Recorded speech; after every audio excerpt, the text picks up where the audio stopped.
have you join me in welcoming Emiko to speak with us tonight. Thanks.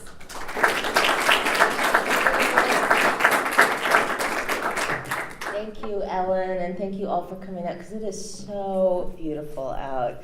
I live in DC right now, and it is freezing, and we're like, oh, just want to lay out in the sun here. And I should say this is my first, but not my last visit to Knoxville, and I'll talk a little bit more about that in a second. But before I met Ellen yesterday, we've actually had the chance to talk on the phone a lot because of the Knoxville TPO's interest in complete streets, and we'll be coming back. Knoxville and Nashville and Chattanooga were one of the winners of really a pilot program, an innovative pilot program to do more complete streets implementation, and 63 jurisdictions applied, including Hawaii, Florida, like Miami Beach, and we had to say no to Kauai and Miami because Tennessee's application was so good. So I'll be back to do that work, really doing complete streets implementation. But thank you again so much, and I have really enjoyed my last day and a half here, and I'm sad to leave, but now I know exactly where I want to come back, and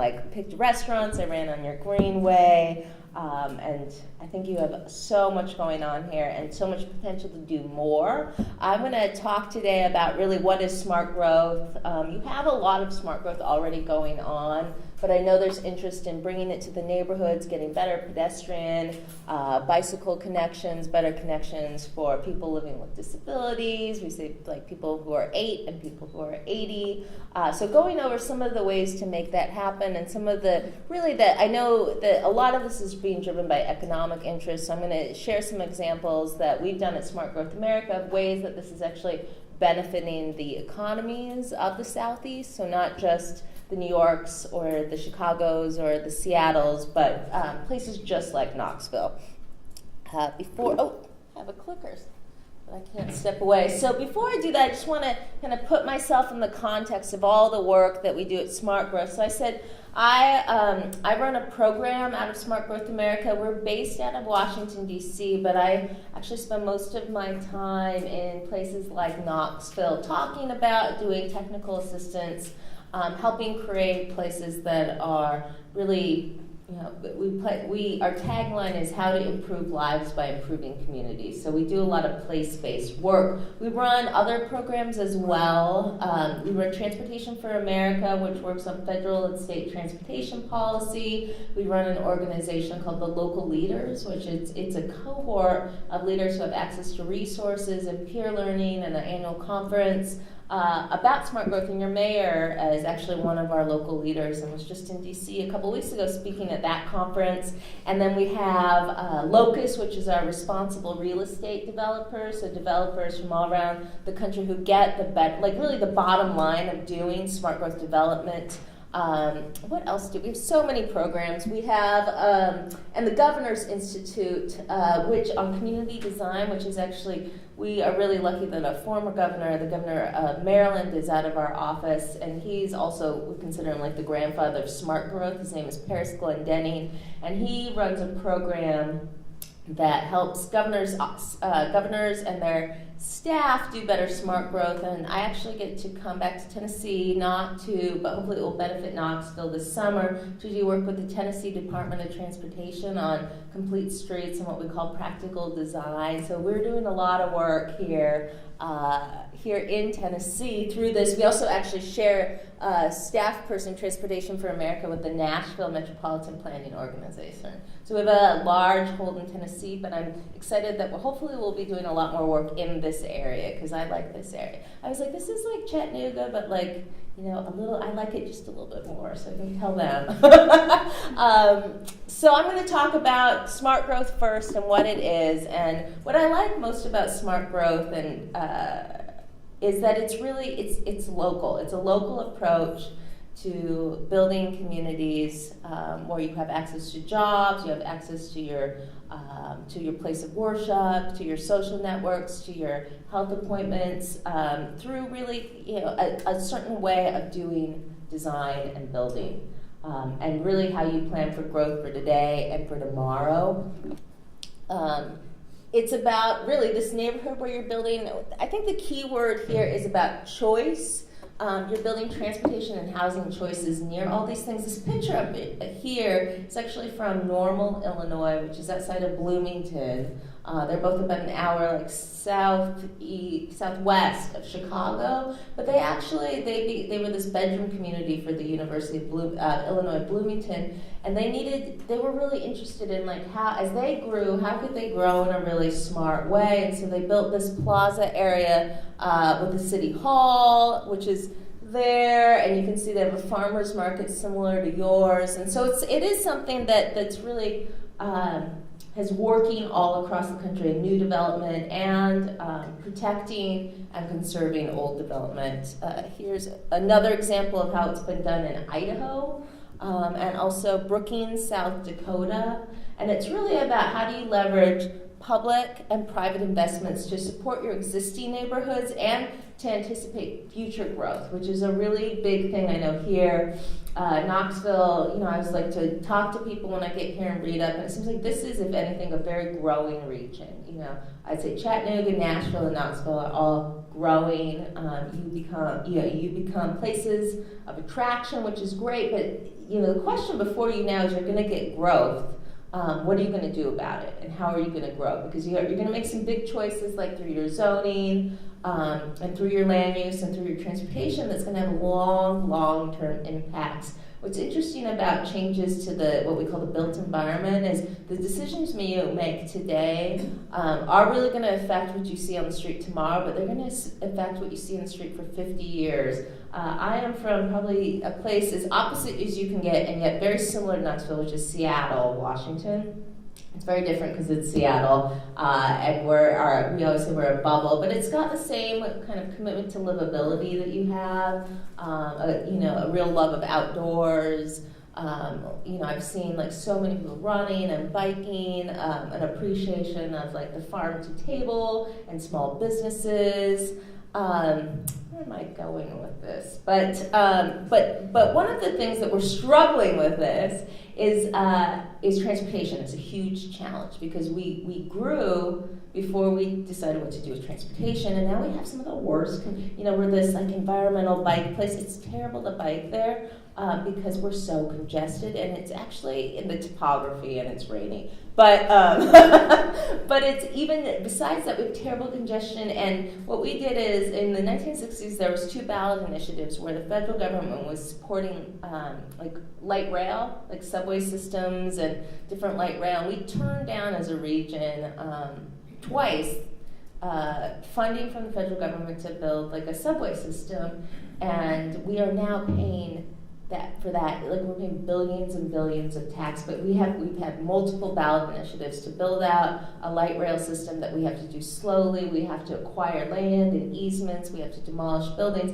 and that money, funny enough, went to MARTA, which is Atlanta's subway/light rail system, and so we're actually paying. Or I don't live there anymore, but when I did, I was paying tax dollars, property tax, sales tax dollars, for something that we could have gotten practically for free in the 60s. So we're dealing with the choice that we made in the 1960s in 2017. And so that's something to think about, is that when it's about how you're leveraging those public and private investment, it is about today, but also the communities and neighborhoods and places to live for your children and your grandchildren. And it's about also protecting the things that we value. Knoxville has a real rich history, and I think it's reflected. I was saying, we were on Gay Street last night, how beautiful it is, and it's different than a lot of the Southeast. There's something unique about it, and I don't know the history of the architecture here, but I was like, it feels a little bit more like the Northeast, and the road is a little bit more narrow, it's a little bit taller, and it's beautiful, and it's protecting that and actually leveraging that as an asset.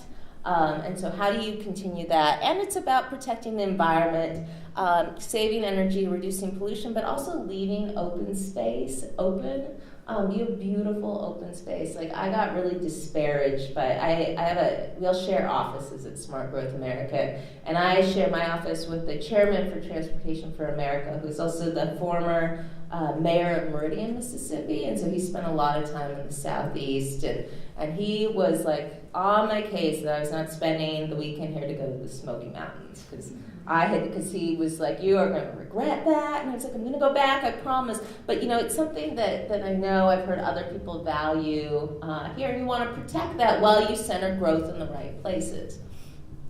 And it's about building the economic strength.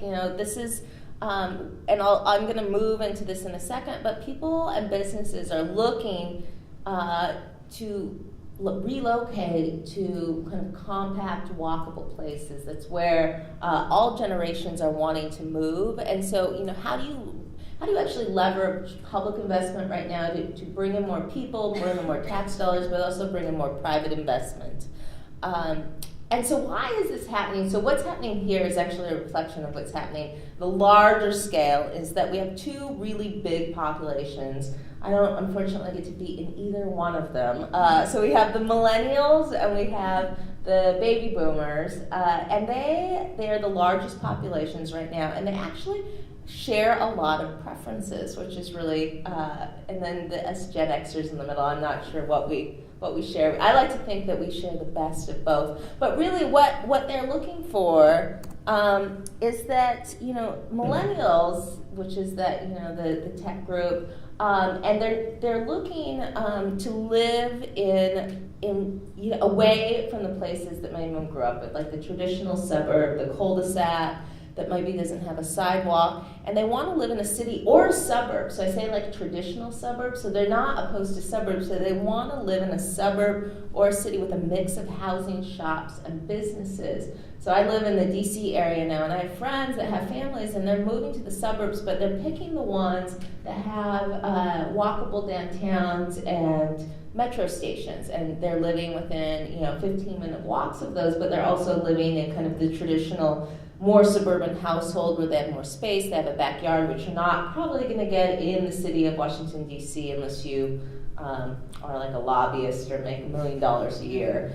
And then the other 40% actually want to live in rural areas and small towns. Many of them are interested in returning to places they lived. They like that authentic character, the community that's really gets lost in the city. And only 12% really prefer that traditional suburban development that I think many of us are familiar with in post-World War II, 1960s, 70s development. And what's really interesting, the boomers are looking for the same thing. They're looking to downsize, and they're looking to really age in place. One of the things I didn't mention is that the National Complete Streets Steering Committee, which is like a board of directors, we used to be our own organization, and we have always been led by the steering committee from day one since 2004. They all came together, and one of the initiating organization that's financially and I think policy-wise supported Complete Streets has been AARP. They continue to be one of our biggest advocates. They serve on the leadership team for the steering committee because their members are asking for this. They absolutely take direction from their membership, and they're wanting, their membership is asking for walkable, walkable kind of places where they are reduced from isolation, that they can continue to be independent. I think about my own mom. So I grew up in Seattle. I said, we're known for biking. Well, I grew up in one of the lower income neighborhoods of Seattle, and we actually don't have sidewalks on our street. And she's in her late 60s, and she has glaucoma, and she has a rare form where she's going to lose her vision. And we've had some really tough choices because she has to think about what she's going to do. Like, she lives in the house that I grew up in. She has spent, not only, I don't know how much money, but hours, decades of labor in the garden. And it's a beautiful garden. And yet she doesn't want to be isolated when she can't drive anymore. And unfortunately, I don't live there. My sister is a millennial, never got her license.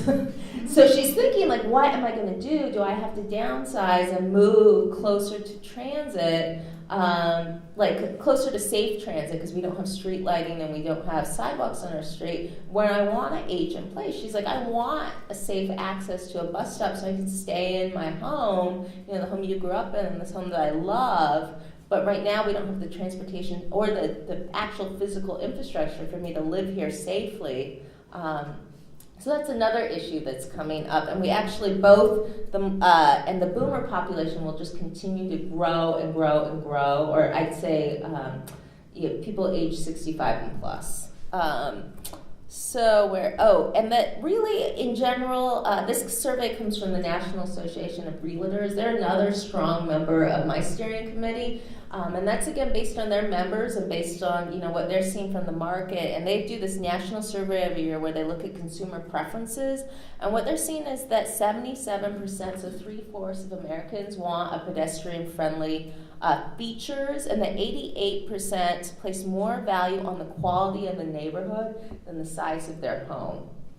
And I can say that for sure. Like when I moved to DC, I had to decide whether I was going to bring my car or sell it. And I was like out there checking things out. I'm from the West Coast, and we're like calm and relaxed.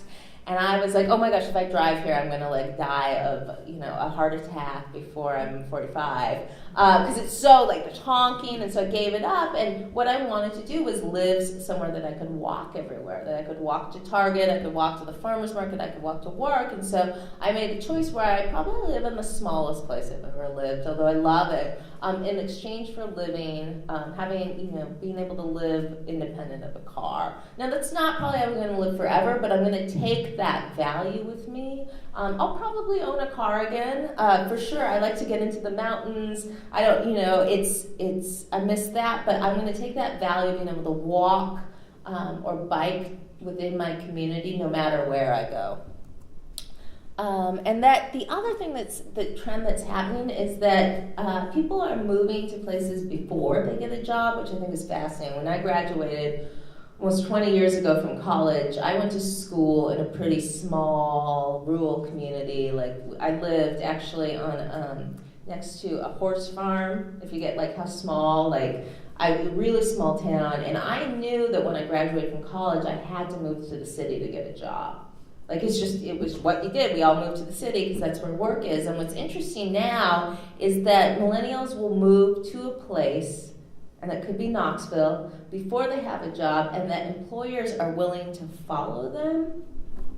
Oh, I didn't move to that slide. But because we're moving, and the economy in general is moving to a more kind of creative, knowledge-based community, we're having the networking and the interaction is really important. Something that came up in one of the earlier talks that I gave is that, people want to now, people can work in a lot of places, but they still want to have the interaction, and they want to be in places where there's like-minded individuals, and like-minded in that they're creative, they're innovative, and so we have businesses following them. I don't think I have this slide in here, but we did this survey at Smart Growth America, or this report called Core Values, where we wanted to actually research this. And so we interviewed 500 CEOs and asked them why they were locating where they are, because we see this movement back downtown. And I heard Regal Cinemas, their corporate headquarters, is actually moving back downtown.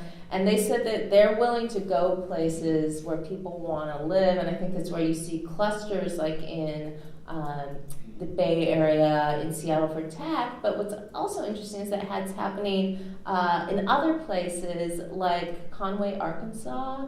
They really committed to building like this cool, walkable downtown that has a strong sense of place, and actually three major businesses located there, bringing with them jobs. And so it's like that sense of place that brings people there is also bringing jobs. And so that's one of the things that I don't talk about as much, I have not talked about as much, is that really, in addition to creating walkable communities, it's also about creating a sense of place. And I think that gets into, preserving what you love, and that's reflected in the historic architecture and the street design, but also in the culture. I love how friendly everybody here has been. It's like, I love getting out of DC because I can smile at people on the street. People don't think I'm going crazy. But that was the other thing we've started to look at, is that sense of place is just as important too, is that people don't want to just, right now, if I wanted to move, I could probably move, there are so many places that I could move and probably find work. but I would pick a place with this that was affordable. So it actually wouldn't be Seattle again, because Seattle's not affordable.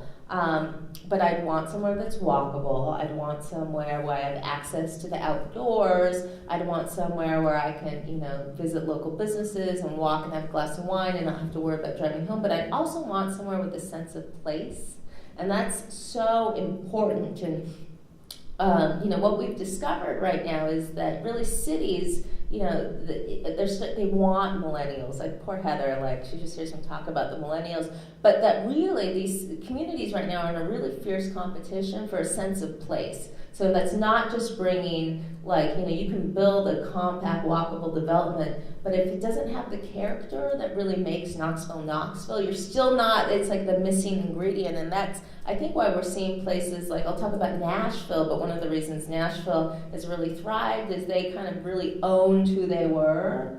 And people like that. I know people I went to college with, liberal hippie college in Washington State, that are now living in Nashville because they were so attracted by the culture and what kind of Nashville was selling. And they, I never thought I'd have all these friends in Nashville. It was, to me as a kid, it was that's where country music's from. But they really, they built up that sense of place there. We also talk about why it makes sense from a fiscal perspective. Low density suburban developments actually, they rarely pay for themselves. And if you think about that, it actually makes sense that if you have more space, more geographic space means that you're driving farther to pick up garbage, to deliver mail, to provide actual stormwater management. So if you think about plumbing and the pipes and the infrastructure, and in the operations and maintenance, and that the burden actually usually doesn't just fall on the government, but falls on all of you. We did a report a few years ago called Building Better Budgets, and we actually, what we discovered is we looked at different communities, and we looked at communities that had all kind of what we call 3 types of developments.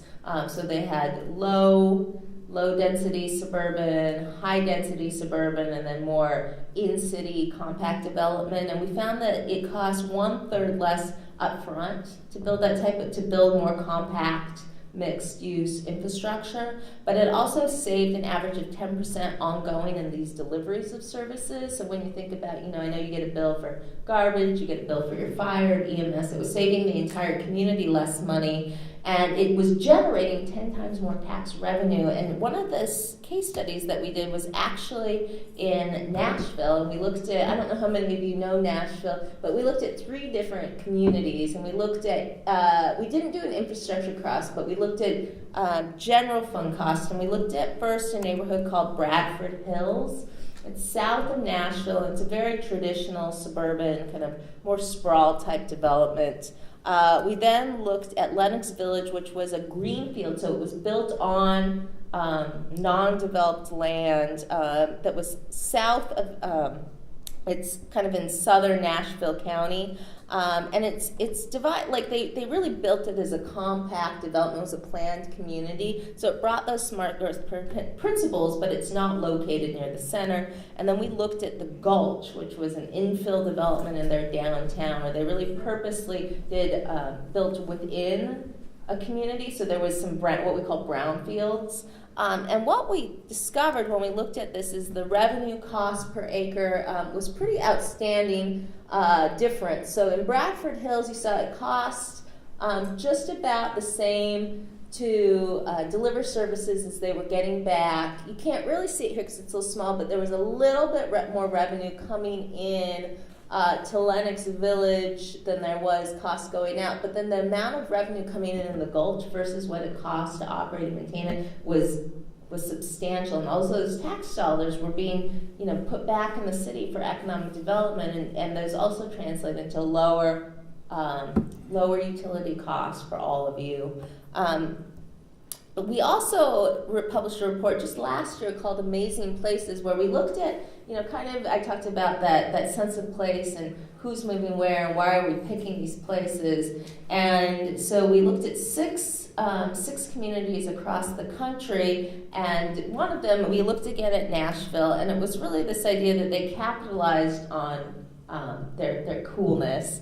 And the result is that, and they did that through smart growth principles. They did a lot of, they just recommitted to complete streets. They did a lot of what's called form-based code. It's a certain way to do your zoning, and I know you're looking at zoning. They looked at providing affordable housing. They did projects like the Gulch, and they're now, in 2013, they were third in the country for economic development behind Austin and San Jose, San Jose is Silicon Valley, which is pretty phenomenal.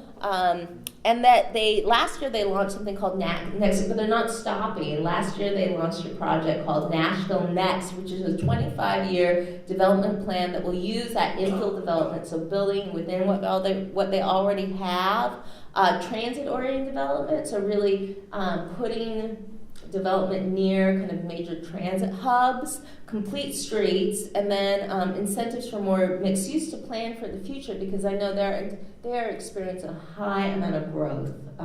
Nashville is one of the hot places to live. I guess an example of it is you can do all the studies you want, but there's nothing like hearing from a millennial hipster on where people are living. And last year I was at this transportation conference in San Francisco, and I had San Francisco's, so they're kind of outside of most of the U.S., but they're a big kind of hub for a lot of tech people, younger people, very upwardly mobile. And I was in a perfume shop because I had a couple of hours to kill, and I was talking to these women, and they're like, "Oh, where do you live?" And I said, "DC, but I'm from Seattle." And we started talking about, they were lovely, what I did. And they were like, "Well, don't tell anybody, but everybody's leaving here and they're going to like Pittsburgh and Austin and Nashville." And I was like, "Yeah, I know." But they were like, "We don't want anyone here to know." But they're looking at, as the Bay Area becomes totally unaffordable, looking at other places. And right now they're looking at Pittsburgh, they're looking at Austin, they're looking at Nashville, but I think they could look at Knoxville as well. And they're looking at that because they support an innovative kind of business environment, but they also offer these very walkable, bike-friendly places. One of the other places we looked was Greenville, South Carolina, and this is interesting because Greenville is really, they didn't do it overnight, and I think they were more forward-thinking than Seattle about 40 years ago, when they were originally like a textile community, and they have some beautiful old infrastructure, and they recognized, gosh, this was like back in the 80s, 70s, or I think it was the 70s, so not quite 40 years ago, that they needed to change what they were doing if they were going to survive. So they started with their main street. But over the years, they've really built out their entertainment. They've built out the surrounding neighborhoods. It's very walkable and bikeable. And now they're considered, like in the region, one of the cultural and entertainment hubs. They also have the highest level of foreign investment per capita in the country, and they're home to more than 250 international firms from 26 nations, and I know like BMW has a big training school there. I think Mercedes-Benz might as well. And they did this over decades through downtown revitalization, a mix of housing choices. They really built up their river. I mean, you have a beautiful riverfront, but admittedly, it took me about as long as I ran it to figure out how to get down there. And what they've done, and they used to have the same thing, and they've really built it up. And when I first went to Greenville, it was amazing. You walk along the water, and there's businesses that connect. They have a beautiful waterfall. They center a lot of community events down there. They did brownfield development, so they built around kind of the old textile mills and converted them into housing. They've also kept affordable housing. They've made sure they've kept a mix of a type of housing, so they get a diverse mix of people moving there, and that they make it a safe place to bike. It's a really bikeable, walkable place. So these are kind of examples of communities that are working on this around the country. And I know I've looked a lot at this from an economic development perspective, but if I was here just in my Complete Streets hat, I'd also talk about kind of the other reasons that you want to be doing this, and we talk about the environmental benefit of creating more walkable, bikeable places. We talk about I've talked a lot about the economic. We talk about the equity perspective, providing choices to people that don't have options. And just to kind of illuminate this, like Complete Streets isn't about retrofitting every street to have protected bike lane and a sidewalk, but it's creating a network of what I really call network of opportunity. So if you're 8 years old or 80, or if you're in a wheelchair, or if you're in a speedy carbon road bike, you have the choice to get from your house to anywhere you want to go in a safe, reliable, affordable, convenient way in a reasonable amount of time. And that could be in your car, that could be on a bus, but it could be in whatever wheels, you could walk it. So it's providing these networks of opportunities, how I really call it. The other reason I think it's so important is that really we have a public health crisis going on in this country. And when I come to the Southeast, I talk about this a lot because I have been funded a lot by public health groups and the Center for Disease Control because of this. So we're looking at kind of the health crises, and you can see that Tennessee really falls. So this shows the adult obesity trends from 2015, which is the last year they took this survey, and thank goodness you're not your neighbors to the south like Louisiana, Mississippi, or Alabama, but Tennessee's up there with some of the highest rates of obesity. But what's interesting is when we overlaid this map with diabetes, heart disease, and then physical inactivity, so this is also, you can see that there's a big overlap, and some of the biggest concerns I know that we all have is in children, and that a third of the kids in the United States, but particularly in those states, are overweight or obese, and that's actually setting your kids up, setting our next generation up for physical failure as adults. I mean, children who are obese face higher rates of chronic disease, such as heart disease, diabetes, stroke. I mean, they are at 5 years old, we're determining some of their health outcomes. And so this is one of the other reasons we want to create. So it's not just because we want a stronger economy or a more fun place to live, but we want to set up our next generation. We actually work very closely with the CDC, and they've recognized Complete Streets as a strategy to reduce chronic disease. And they mentioned Complete Streets implementation as a strategy. Just last week, they released new guidelines on how to increase physical activity through the built environment, and Complete Streets implementation was one of their big recommendations.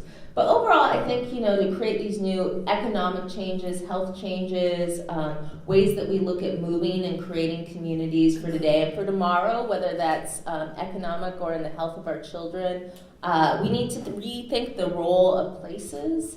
I found this picture. It was funny because I found this picture of the old Knoxville, Tennessee Chamber of Commerce, and this is really, the old communities and you can see a lot of cars, but there are also people walking, and I think that's a trolley, but you see people on the streets, and what I love about what's going on here in Knoxville is that you have that same spirit. I found last night the current Knoxville Chamber, which is also beautiful, and I got to experience it today. But I think you really are rethinking the role of place. We went to Market Square and sat out in beautiful live music. But the next question is, how can you continue that momentum? I think really, to continue to make Knoxville thrive. It's bringing that into the surrounding communities and then beyond and beyond, because you can have a great downtown, but if you don't have a safe, accessible, affordable way to access it, I think you're going to just, you could become just more of a tourist area than a great place for everybody to live. So these are just things to consider as you move forward, thinking about your zoning, but thinking about your overall vision for setting up Knoxville for today and tomorrow. So thank you.